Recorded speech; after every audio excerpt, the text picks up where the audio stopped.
the Open Circle mission statement will be read by someone who's just breezed in from Ashland, Oregon.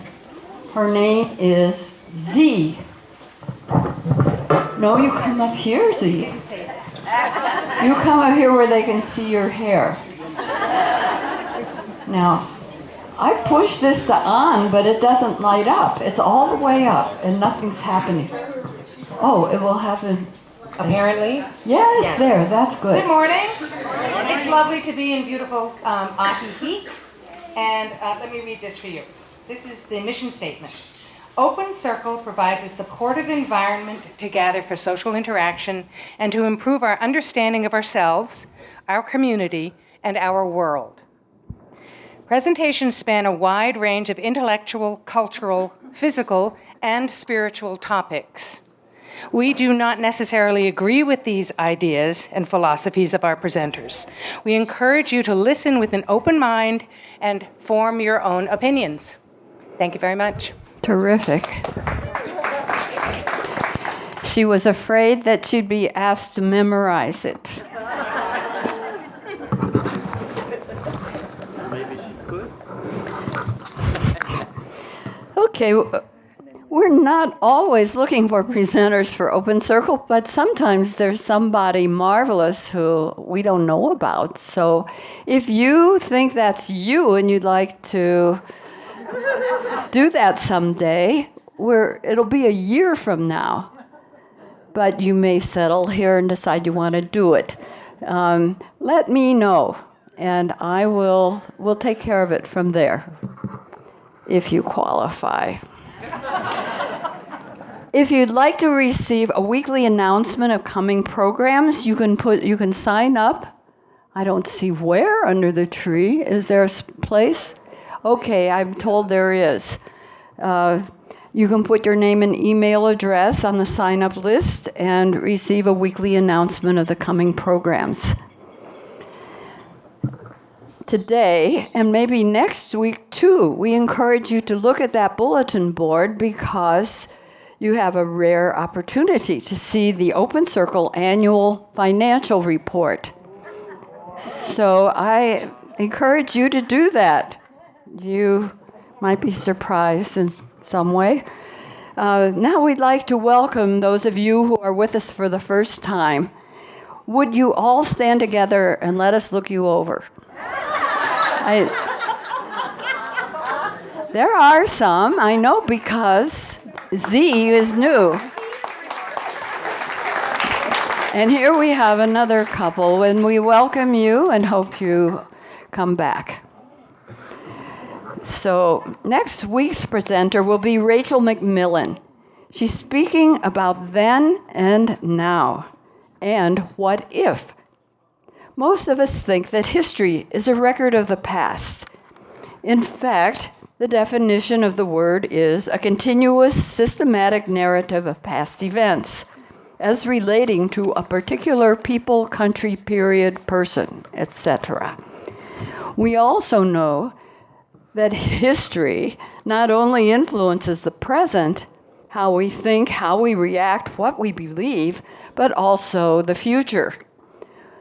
But what if the history we know is not true? What if history consists not of facts, but a collection of stories we tell about the past?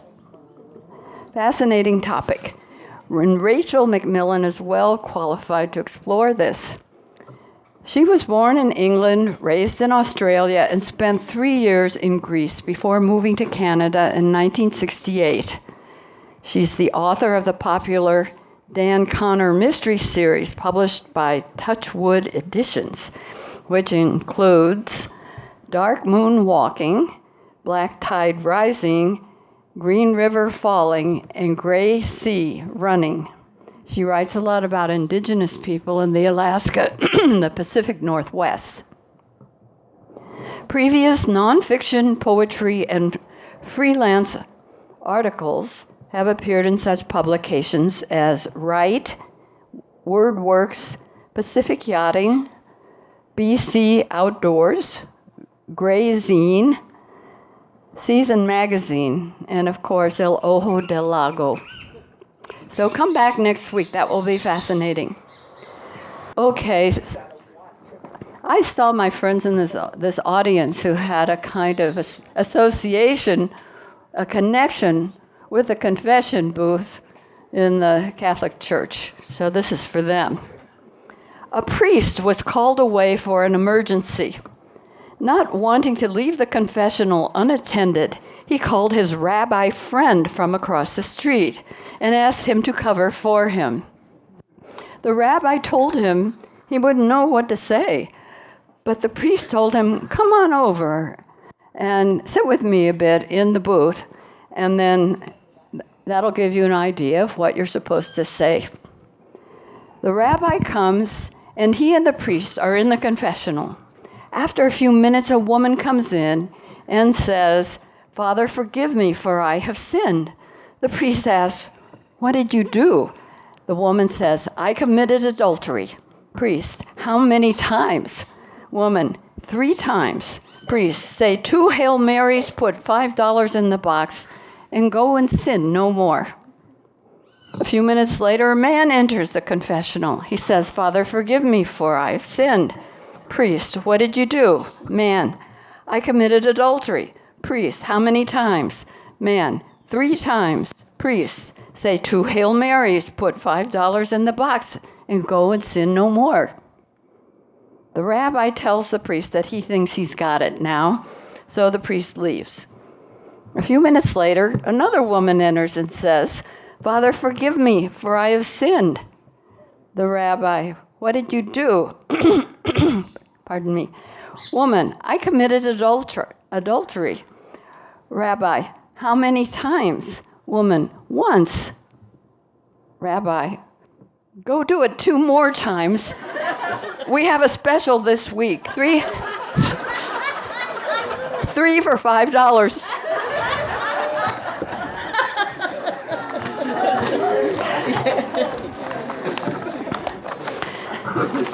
Now, Bert always wanted a pair of cowboy boots.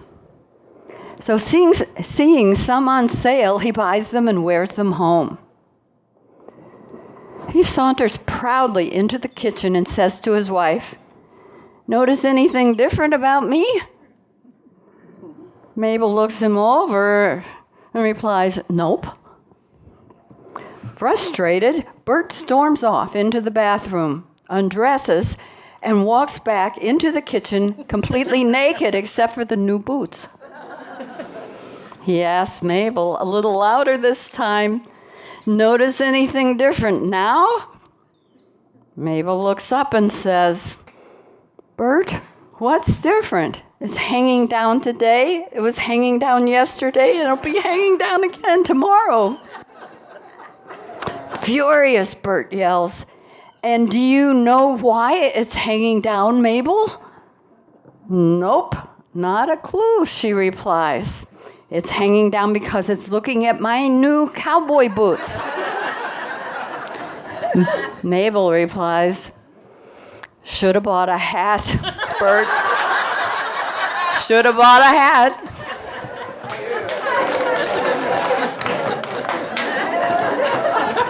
We're done, right? I think we're absolutely done. Okay, so let's see. We have the centering moment.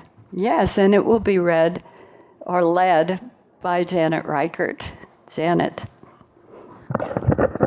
Oh, I forgot to turn it off, so it's ready. Thank you, Margaret. So let's take just a few moments this morning to pay attention to this moment, this exquisite moment, precious. There's only one of them.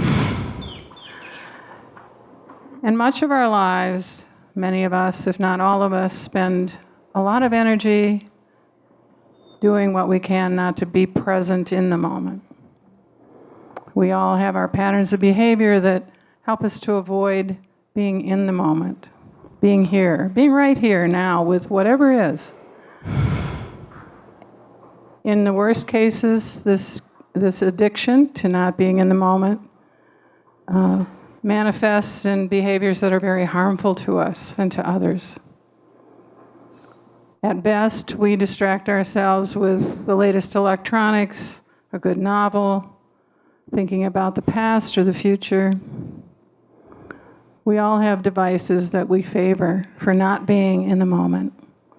So let's take just this next little while, and to the extent that we're capable, be fully present to what is right now.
Still in this very precious moment, perhaps taking with us today the idea that this is my life, this moment, nothing else. This is my life. Each in-breath, each out-breath, unique, never to come again.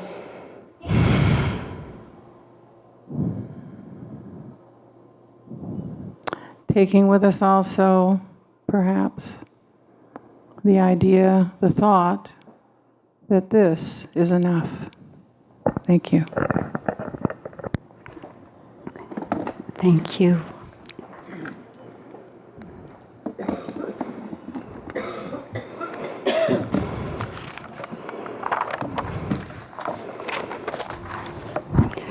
Today's presenters are Daina Gorjon&Roxana Rojas, and two other people they brought with them who are speaking about Lunas de Maluri.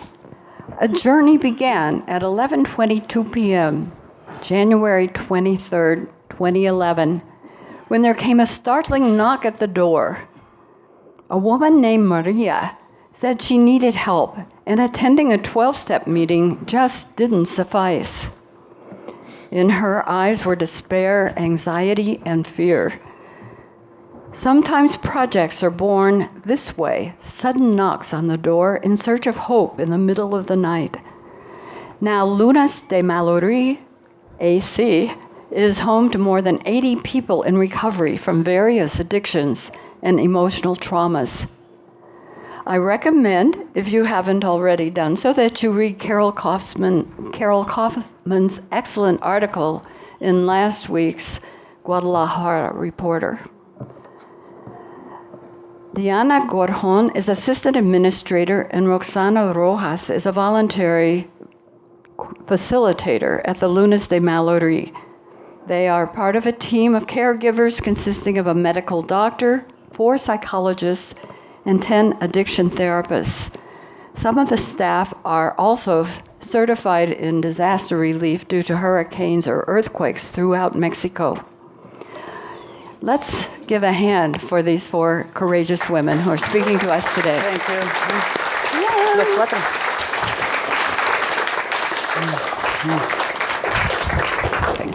The first speaker will be Daina Gorjon, and she will introduce her fellow workers. Thank you. I will give you a cue. I will sit in the front row. Okay. Thank you. Okay, good morning. My name is Daina Gorjon. I need help me, please. Okay. Good morning. My English. Okay. Thank you, thank you.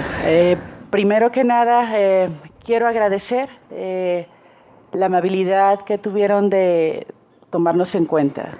First off, I'd like to say thank you so much for being here today this morning.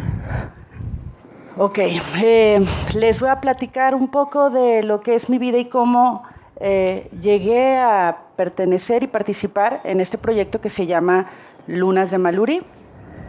First off, I'd like to speak about my life a little bit and how I began with this project at Casa Maluri and how it started.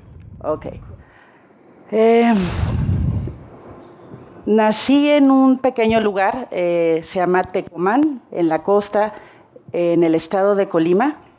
I was born in a small village called Tecomán, okay. Jalisco, Okay. which is on the coast of Jalisco. Okay, más o menos. Mi familia es una familia tradicional mexicana. My family is a traditional Mexican family. Clase media alta, económicamente bien. Economically middle class, average height. I am architect. She's a certified architect. Estudié en España. She studied in Spain. Aparentemente mi vida era muy buena. Apparently my life is very well. Pero cuando yo tenía 4 años, But at the age of 4, tuve un accidente. I had an accident. Mi papá construía una casa, bueno, una alberca en la casa donde vivíamos. My father was constructing a pool in the house that we were living in. Okay. Y unos niños jugando como si fuera arena de mar. And her and other children were playing with like a mound of sand. Me enterraron. And she was buried in the sand. En un material que es muy hace mucho daño para los ojos. In a certain type of material that's harmful for the eyes, it got in her eyes. Y se quemaron las córneas. And it burned her corneas completely. Ok, entonces perdí la visión parcialmente desde los 4 años hasta los 16 que me hicieron un trasplante de córneas. She lost 80% of her vision at the age of 4 and they had to do a cornea transplant.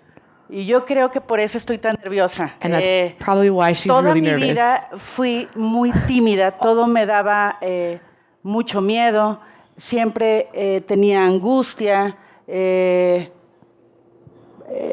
todo eso que de repente las personas vivimos y quieren tomar medicamento como un antidepresivo. That's probably why she's really nervous and she has trouble speaking here today, and that's probably why, many people take medication for anxiety or fears. And Pero ignoré. Bear with me. Ajá, cuando crecí, When she grew tenía up, 17, 16, 18 años, 18 years, y empezaba mi vida bien, descubrí que había algo que calmaba todo el miedo. At the age of 18, 16, when she started living her life, she discovered. Por ejemplo, en Barcelona, cuando haces un examen al final para tener tu título como arquitecto, tenía que presentarlo con mucha gente como ustedes. Y como tenía miedo. So in Barcelona, for an example, she had an exam, and in Barcelona, you have to present in front of a bunch of people, like today. Yes. And tuve que tomar unos whisky. She had to drink whiskey. Yes. Ajá. She had to drink whiskey. Y si salía, y bueno, me fue muy bien porque tomaba It went very whisky, well because obviously hablaba she was drinking and she talked a lot. Ajá. Y crecía. And y luego she grew. Tenía un cliente para construir la constructora que formamos hacía edificios de departamentos en la ciudad de Guadalajara. She worked for a construction company that built buildings in Guadalajara, Mexico. Y cuando llegaba un cliente And muy when a client adinerado, Entonces tomaba she whisky would drink whiskey. y podía hablar And y she could vendía la speak, and idea everything was y fine, hacía el proyecto muy and the bien. project went out marvelous. Después el And cliente decía, ok, ya lo construiste, ahora vende los departamentos. now, the client was content, and here Y come, también los can we vendía porque construct tomaba apartments, and she whisky would drink more y whiskey, vendía and muy bien. everything went fine. Y no me gusta bailar porque me da And she didn't pena. like to dance because she Pero was si salía a un embarrassed. lugar y tomaba But if she whisky, went out, she would bailaba she would y drink more cantaba. whiskey, and she would sing. Y un día And one day, me di cuenta she realized que solamente podía caminar o hacer algo en la vida si tomaba whisky. that the only way she could function in society was if she drank alcohol or whiskey. Porque todo el miedo que había tenido Because cuando all of tenía the 4 fear años she had when she, at the age of 4, nunca se había it quitado. never went away. Hubo un punto en mi vida There was a point in my life que ella era alcohólica, when I muy became a alcohólica. severe alcoholic. Y como conocía a mucha gente en Guadalajara y mi familia ya tenía pena, ya decía, es que Diana está muy mal, la gente habla muy mal, los clientes no quieren a un alcohólico. There was a point where her clients didn't want an alcoholic working for them, and her parents started telling her, Diana, you need to slow down, you're drinking too much, and Sí. you're out of control. Yo ya no sabía qué hacer, porque tampoco alguien llegó y me dijo, yo no conocía a nadie que dijera, Diana, hay un grupo de alcohólicos anónimos, hay un centro de rehabilitación. No, en mi medio social la gente finge que todo está bien, aunque todo esté mal, ¿no? In her social background, there was nobody, to tell her, you need help, Diana. There's, an AA group you can go to, or an NA group, that maybe you should attend these meetings. She didn't have any knowledge of what to do for self-help. Entonces fue la primera vez que planeé suicidarme. Había pensado que aparte había perdido mucho dinero porque todo se fue enredando. Empecé a apostar, continuamente iba a Las Vegas, empecé a drogarme. El alcohol nunca lo pude frenar. Okay. So she lost all of her money in Las Vegas. She liked gambling. She started drinking out of control, and she finally decided to commit suicide for the first time. Suicidal thoughts, and that was her only, last chance. That's what she thought she could do. Y cuando me di cuenta y volteé atrás a ver todo lo que había pasado y lo que yo me había convertido, ya no quería estar más en el mundo, ya. And when she realized, when she reflected on her life, that the only thing that was left was for her to die, she couldn't handle it anymore. She broke down. A mí todo me costó mucho trabajo. Estudiar arquitectura fue muy difícil porque a pesar de que tengo trasplante de córneas, no veo bien. Y arquitectura es muy preciso, todo es muy pequeño. Architecture is rather difficult, and on top of that, she has difficulty seeing still.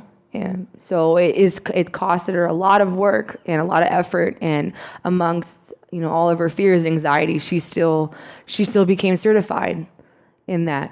Y pensaba en cómo había echado a perder toda mi vida. And she realized and she reflected how she basically just ruined her life. Mi mamá y mi papá lloraban todo el tiempo. Her father and mother were crying all the time. Pensaban que me había vuelto loca. They thought that she went crazy. Y no me había vuelto loca, solamente me había vuelto una adicta. That she didn't become crazy, that she just became an alcoholic. Bueno, un día. One day. Mi hermana es un poco mayor, tiene 2 años mayor, ella es una doctora, habla con un amigo.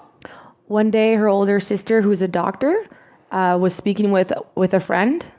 Y le dice, Irma, tienes que llevar a Diana a un lugar. Irma, which is her sister, you have to take Diana to a place, to a clinic, somewhere. Porque quería mi mamá que fuéramos a un hospital psiquiátrico. They wanted to take her to a mental hospital.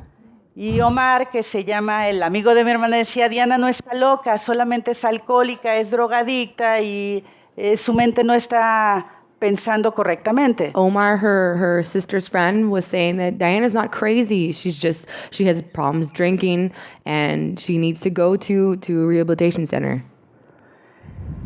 Y bueno, había unos retiros espirituales que There's spiritual retreats you can attend se hacen to, una vez al mes. which we also do there at the clinic. Fui al once a month. retiro y conocí a ella. And that's where she went to, she did her first spiritual experience, and that's where she met Miss Lilian Luna, who's the administrator there at Cinco Lunas de Maluri Y in Guadalajara. no, Chapala. En Chapala. En Chapala. Y ella dijo, dejen a Diana aquí. No era un centro de rehabilitación, era solamente un grupo de AA de las 8 a 9:30 de la noche. It wasn't a clinic yet. It was just a nightly meeting around 8 o'clock at night where they all gathered, and they, had an AA meeting, not official AA meeting, but it was the same program, same traditions, and that's where they met and they started speaking. Y en un grupo, no era un centro de rehabilitación, no.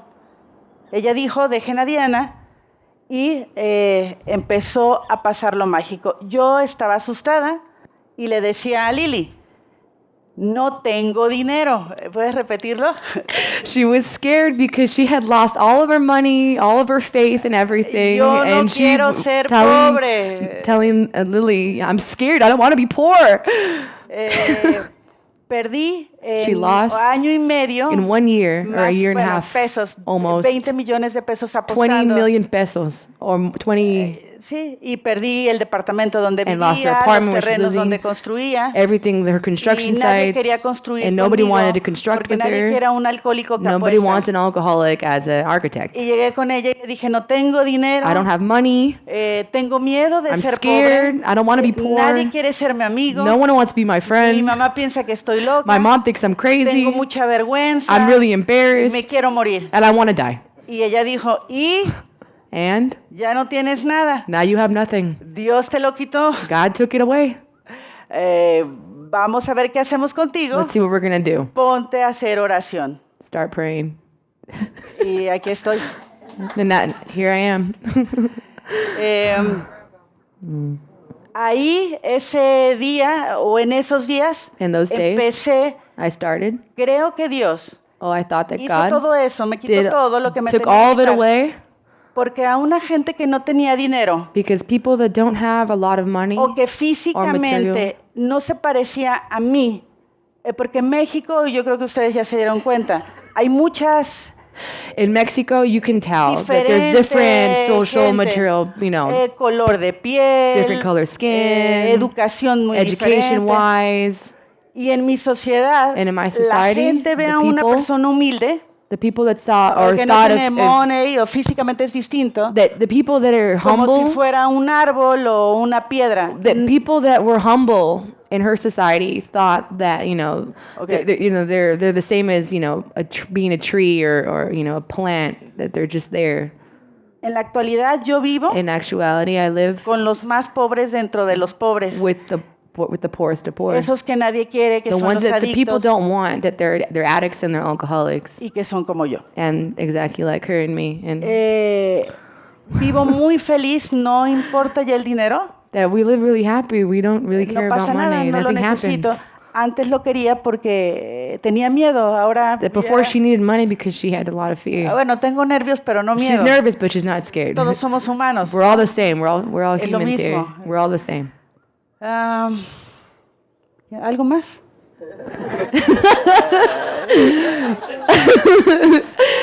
Me caen muy bien los norteamericanos. That She's American. North American. I'm American. I'm from Los Angeles, California. My name is Roxana, and I'm also an addict alcoholic. And I guess you could say I'm the worst of the worst. I'm a heroin addict, crystal meth addict, alcoholic. And I was for about a good 17, 15 years of my life. I started off like a regular person, California girl, went to school, played soccer, I was in choir, Girl Scouts, and I was engaged to the father of my son. and he broke my heart. And that's where it started all. I wasn't spiritual at all. I didn't even believe in God. I had no concept of God, nor did I believe in him. I only believed in, dancing, partying, having my friends, and having a normal life, which never happened. And my expectations completely shattered my reality. When the father of my son broke my heart, I used it as a pretext to basically wreak havoc. Completely just had a total, I guess you could say, breakdown. And it started with one night of drinking. Somebody offered me drugs, and I started using heroin. I wanted to show him that I'll show you. So I'm gonna shoot up heroin like an idiot, and maybe he'll love me again. I thought I could control it, which didn't happen. Within 2.5 years of using heroin and crystal meth daily, I was on the street, completely out of my mind. I had lost my son, my husband, my family, my jobs, my school, soccer, everything. I had lost everything. And I didn't care because I too, like Diana, wanted to die. I was tired. And I needed help, and I didn't want to ask for it. I didn't know where to go. I had no one. My family didn't understand, And I was using the fact that, the father of my son, Alexander, broke my heart and of my childhood. I'm a little bit nervous because this is kind of a lot for me. But I come from a dysfunctional family, I guess you could say. When I was 4 years old or so, my mother would work because my father was a drug addict, and my brother as well, and my sister. And my mother would go work every day, and I would stay at home with my family. And there was a lot of sexual abuse that would happen on a daily basis. But it wasn't like in a violent way. It was more like I love you, you're my family, and this is normal. And for a 4-year-old, 5-year-old, you really have no idea what's going on. I completely thought it was a dream until the age of 14. And when I was raped for the first time by my sister's boyfriend, that is really when I remembered what had happened when I was 4, because I completely forgot about it all. The violence, the drive-by shootings. My father was violent. My brothers, my sisters. It was like a war every single day at my house, and that was my reality. I grew up in World War III, and I couldn't say a single word about it. My mother, I couldn't say. I was so scared. I felt like a dog. Like a dog in the house where they would leave and they would just use and they would just, they would, yeah. And I went to a mental hospital at the age of 14 for cutting and burning myself. And they started giving me medication, depression, anxiety, antipsychotics, asking me what's wrong. I didn't want to tell them anything. How are they going to understand? How do you explain that your family are addicts and alcoholic gang members and that are sexually molesting you on a daily basis, but they love you and they want to take care of you, and they take care of you? That's the only kind of background that you know. Do you understand what I'm trying to explain here? Really weird family. My brother committed suicide at the age of 16. I was 16. He hung himself. My dad went to jail at the age of, when I was 10, for raping my mom one day when he went crazy. And my mom finally lost it and put him in jail. And then my sister fled the country when I was around 11 or 10. Same, it happened around the same time. She fled the country and was on LAPD's Most Wanted. She was a crack addict, and she accidentally robbed an undercover cop and shot him in the butt. But he didn't die. He was fine. It's not, she she was scared. She went 14 years later. She went back to California. She turned herself in, and now she's free. She lives in Los Cabos with her family. She changed her life around as well, and she's sober.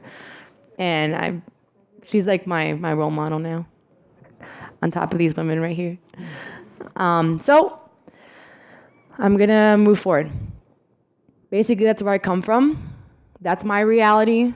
And by the age of 31 now, 2 years ago, I ended up in Maluri because I couldn't go to a rehab in the States. I didn't want to get help.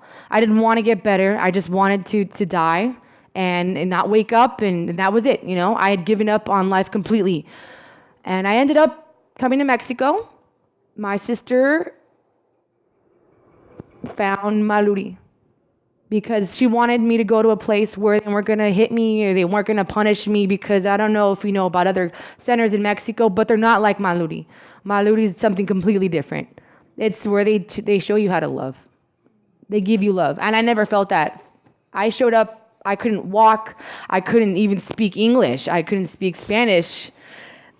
They took care of me day and night. I was detoxing off of heroin. I was having, convulsions. I was throwing up. I couldn't, they were feeding me, sleeping with me every day and night with me, with my screaming and my everything, crying. And they never had a heroin addict there at the clinic. But my sister and my family basically, please, help her. She's going to die. And they took me in. They said, okay, we're going to do it. They learned from me how to detox a heroin morphine addict. And with the doctor being there, they gave me life again. And that's when I started waking up to reality, to what God, universe really is, why we're here. I think humans kind of lost reality or the grip of like why we're really here. Everyone's so, focused on their money and working and their phones and their relationships and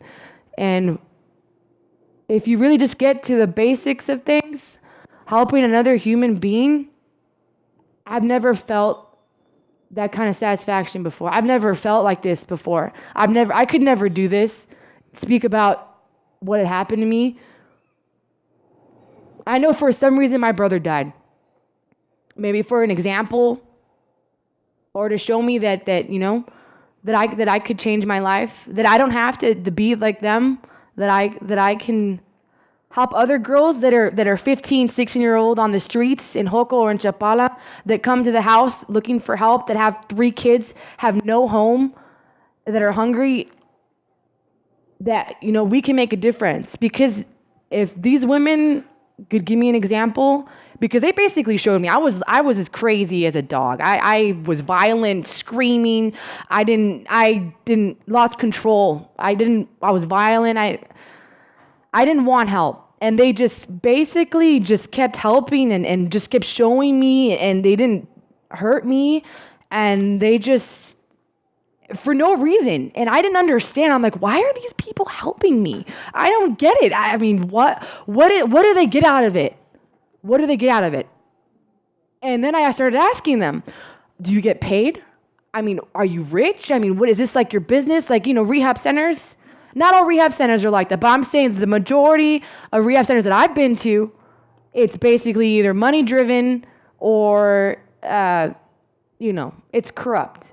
They treat you worse than dogs, worse than jail. And I've been to jail, okay? And jail is not where I want to go back. And it's not how people should be treated either. I think people just don't know how to love. I think they forgot what is love. What is the real foundation of love? Is helping another human being. And we're all the same. No one's different here. It doesn't matter where you come from. As long as you're willing to give your personal satisfaction or your ego up and just let go of what you thought was real, just to help another addict or alcoholic get better, they truly feel that. You can transmit that energy to someone. And for me, that's what made me want to change, is having someone like, I call her madrina, which is like my sponsor, my godmother. They're my godmothers. Over there, it's a sign of respect. They're madrinas. I'm a madrina too. Now I have the right to help other addicts. For them to just put us first, showed me that it's possible, that there are human beings that just truly want to help other human beings. And what what's the best way you can help other humans? I mean, drugs and alcohol right now in Jalisco alone, I mean, I could tell you maybe eight out of 9 families. I mean, it's. Have you been to Joco or Chapala? I mean, there's kids on the street, 8-year-olds, 7-year-olds using crystal meth. I mean, it's really bad. It's extreme. I mean, and that's our society. That's the community that we live in. You know, that's where all the violence come from, the robbing, the raping. Everyone's all, you know, on drugs and alcohol and running rapid. They have no other form of life. They don't know any other difference. And that's where they showed me at Casa Maluri that there is a difference, that there are people that want to help, that it isn't about making money. And that's where you can truly find happiness and another way of living. And that it isn't about judging where you come from. Basically, I have 2 years, and here I am. Oh, yeah. I want to get back. I want to work the 12-step. I want to do service. And now I'm volunteering at the clinic now, and I live there with these women. And I'm going to let Madrina Lily talk a little bit, okay? So that you can kind of get to know her. Because she's been kind of my role model. She's the leader. She's the one why all this started. Okay.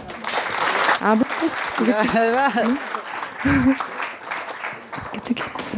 ¿Por qué? Sin micrófono, ¿Por qué ayudas? She's kind of nervous. She doesn't speak anything of English. Buenos días. Good morning. Una disculpa. I'm sorry for the inconvenience. Nada. She doesn't speak anything of English. Very, but that's why she's got me. So. Por eso llegó Roxana a mi vida. That's why Roxana came into my life. Porque hay cosas que de pronto no las entiendo.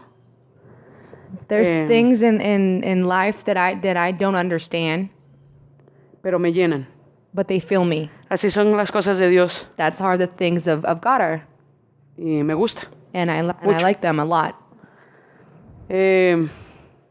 A los 16 años, at the age of 16, yo llegué a ese movimiento llamado Retiros Espirituales.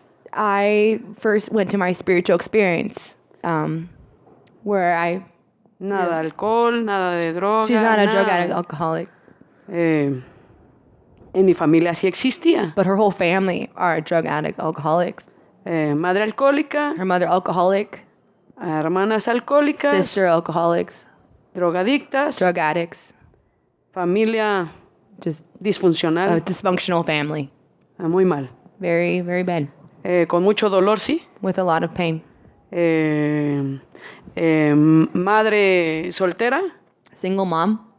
Y crecer sin papá y mamá trabajando todo el tiempo. She grew up without a father and her mother was always working. Se expone a tantas cosas en la vida. Life kind of, it puts you in front of a lot of situations that you don't want to be in. No fue la excepción para pasar o padecer situaciones. She wasn't the exception to those situations. Dolorosas. A lot of painful situations. Ver a mi madre tomar me dolía. To see my mother drink hurt me. Cuando llegué yo a ese grupo, when I first got to the group, no entendía por qué. I didn't know why really. Pero escuchar y escuchar. But to hear todos los problemas, all the problems, comprendí que sí tenía. I understand that I had problems too. Y bastantes. And a lot of them. Soy una persona que fondea. I'm a person that hit rock bottom. Ajá. Y me enamoro de la esencia, de las cosas bonitas que se viven en ese lugar. And she fell in love with the very essence of what actually they do. De la forma de ayudarme. The way they helped her. De cómo yo me sentí. How she felt. Y comencé a mirar a otras personas con problemas, and saw how other people with problems could transform or con change. peores problemas que Worse yo, problems than her. y la sentía. And she could feel it. Tuve la necesidad y el deseo I had the necessity and the de want hacer algo por ellos, to help them porque me gustó because she liked it. servir. Because she wanted to help. She wanted to serve. Y un día, One day, como dice el programa, like the program says, miré en los ojos de Dios, I saw miré en los ojos de un enfermo, when I look into the eyes of another addict, enfermo alcohólico, another addict, drogadicto, alcoholic, I could see God, el amor de Dios. the love of God. En ese lugar espiritual Spiritually speaking, in that area, nos hacen sentir dimensiones o It help- mirar dimensiones especiales, it helps us. y el mirar al ser humano, al enfermo, con ojos de amor, y mirar a Dios ahí, me hace tocar una dimensión distinta a esta. Spiritually speaking, God, the universe, helps you transform another addict, alcoholic, seeing them in different dimensions. ¿Cómo And no decir que amamos al ser humano? how can you say you love a human being if you don't want to help them, if you don't want to serve? And seeing another addict, alcoholic, seeing God in their eyes or love is another dimension for her. I guess you could say the fifth dimension. And she fell in love with it. She fell in love with that. She couldn't see it, but she could feel it. And we're all really nervous here today. I really hope that we transmit it, or you can understand what we're doing. We're transforming lives, and we're changing our society one addict at a time.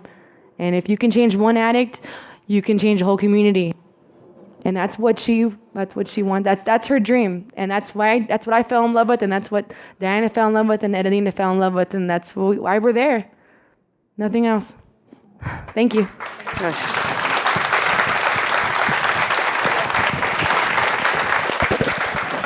Ayúdame. So moved by your story.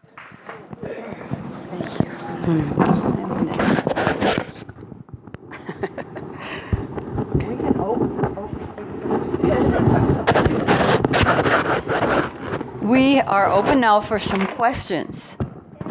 And I imagine there are some. Wait for someone to bring you the mic and hold it close to your mouth. And This is good? I think so, but hold it close. And Thank you I so should be much. out of the way. Can you guys hear me? Can somebody understand me? Can you translate for me? Yes. This is good? I'm wondering if you people are open to having volunteers. I'm 20 years sober, and I would like to know if we can come and do volunteer work at your facility, and if so, who do I talk to? How do I do it? Que tiene 20 años en sobriedad y quiere apoyar y quiere ayudar y viene a la clínica y hay alguien que sí puede hablar para hacer eso. Well, yep, we're here. And yes, you can come whenever you'd like and you can speak with us and we can give you the information and you can come. The doors are always open. It's not closed. You can come. We're not private. You want to come.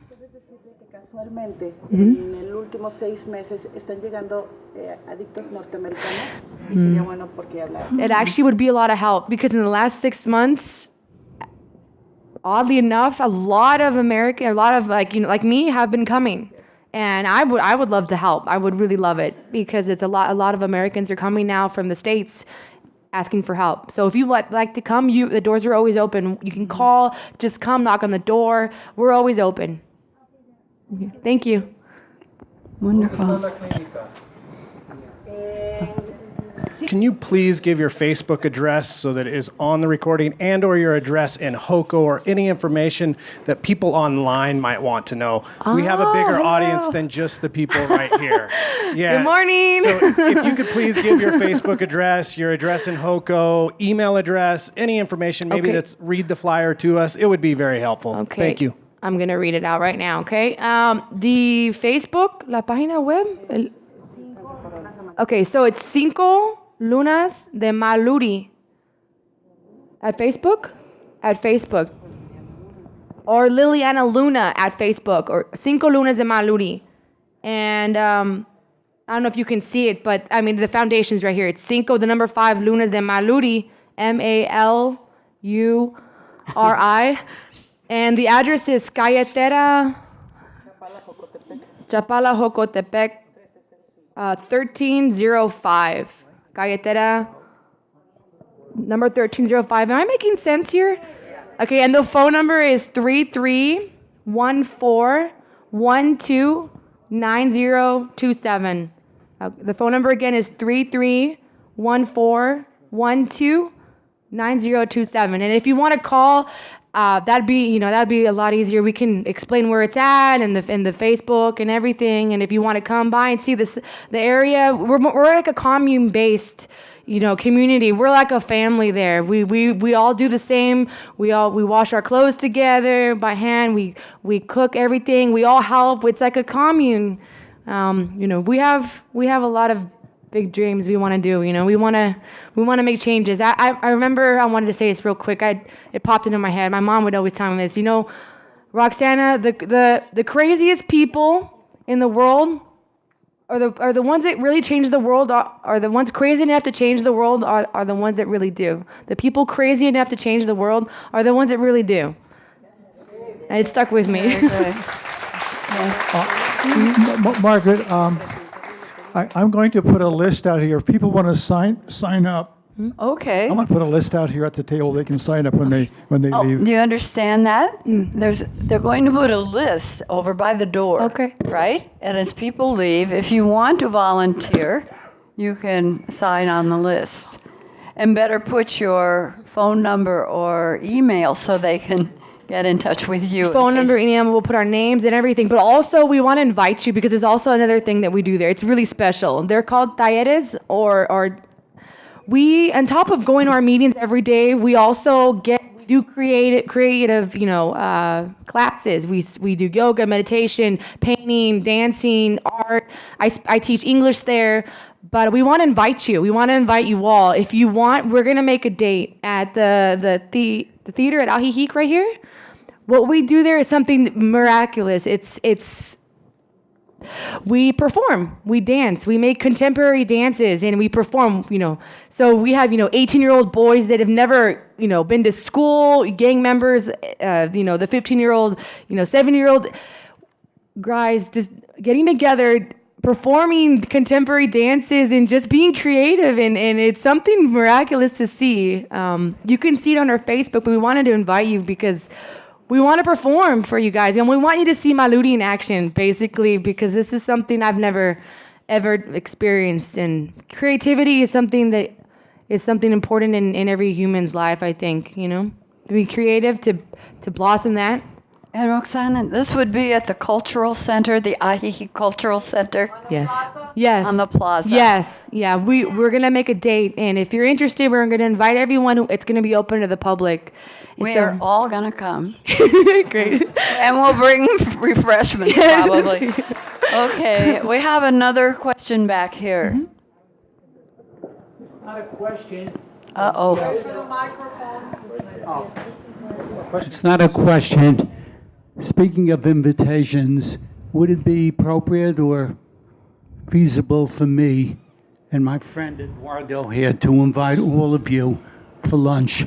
Que si quieren ir a comer. I have a feeling you don't often get invitations to eat out.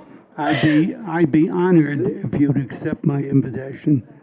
Te están invitando a comer si quieren ir. Sí, All right, they say they will. We would love that. Okay. Gracias. Any other Questions? If not, then I guess we'll say thank you. Okay. It was a wonderful presentation. Moved us all very much, and we feel that love. Thank you.